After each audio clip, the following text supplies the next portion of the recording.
So in this particular lecture, you'll see that there's quite a lot of studying involved. I recommend combining that with quite a lot of practice. So do have your phonemic chart at hand, print it out, or just open the picture in a section of your screen and just refer to it. As I said maybe before, you're not expected to know all the symbols, all the transcriptions quite yet. So why is there a bigger focus on vowels? Because I think mainly because of the different combinations. So as we saw previously with the consonant sounds, there were 24 combinations, so 24 phonemes. And with vowel sounds, there are 20. So these 20 vowel sounds are divided into 3 categories. You have the short vowel sounds, the long vowel sounds, and what we call the gliding vowel sounds, also referred to as diphthongs or diphthongs. I'm going to put the phonetic transcription below just to start playing with those symbols. So diphthong and diphthong, 2 different pronunciations possible. So why are the vowel sounds particularly difficult? Some of the sounds don't exist in our learner's mother tongue. For instance, if you're teaching a French speaker or a Spanish speaker, I often refer to these 2 nationalities or 2 languages because I've taught them for over a decade, so I will refer to them quite a lot. So if we look at I and E, when we drill this sound with learners, they'll exaggerate them.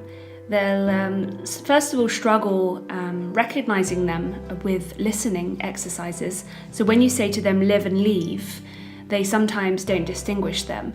So for them to actually be able to mimic those sounds, imitate those sounds, is quite a task at times. So it's just a matter of repeating with them, trying to find different words. You'll see that if you give them one word like sit or slip, they might not be able to pronounce the I properly. So it's just running through a dozen words containing that sound I until they find the one that they can pronounce the I in. So making them click, oh, I found a word that I can pronounce that sound with. Perfect, write it down, that is your reference.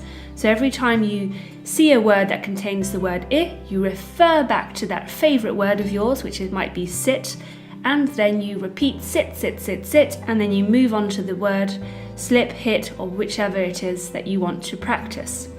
So the I is a lax sound, it's quite low. So you find it in live, sit, slip, quiz, hit. And then you have the sound E, which is higher and it's more intense. So leave, seat, sleep, heat. So your learners might exaggerate that. They say, I leave. And you're like, no, it's not leave, it's leave. So it's just higher. And then when I say I live here, they tend to exaggerate it by trying to say it as fast as possible. I live here. And you're like, no, it's live. It's not particularly long. Obviously, it's a short vowel sound, but it's just lax. It's just lower. Live. I live. I leave versus I live. I leave, I live. I leave, I live. So this is to avoid misunderstandings if they say live and leave. So when did you leave? Where did you live? There might be some confusions there in conversation. Some other sounds that learners may struggle with are the long vowel sounds, such as bought. In Spain, notably, when I'm teaching the irregular verbs, lots of my learners struggle with those sounds. So bought, fought, taught, sought. So in this section, you'll see that there's a lecture which is dedicated to examples in speech and examples in the classroom. There's a whole lecture dedicated to different ways of teaching the irregular verbs.